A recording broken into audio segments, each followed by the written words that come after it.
আমার ভাইয়েরা, ভালোবাসবেন কাকে? আল্লাহ এবং তার নবীকে। কথা বলুন ঠিক কিনা?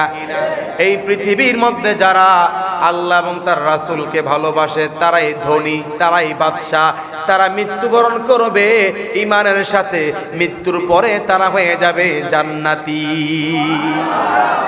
আমার ভাইয়েরা, ওই কঠিন কিয়ামতের মাঠে যখন সমস্ত উম্মতেরা আমার নবীর কাছে যাবে, নবীর কাছে গিয়ে বলবে, নবী গো, আমরা আদম নবীর কাছে গিয়েছি, ইব্রাহিম পয়গম্বরের কাছে গিয়েছি, মূসা নবীর কাছে গিয়েছি, ঈসা নবীর কাছে গিয়েছি, কোন নবী আমাদের জন্য সুপারিশ করে নাই, আপনি নবীর কাছে পাঠিয়েছে।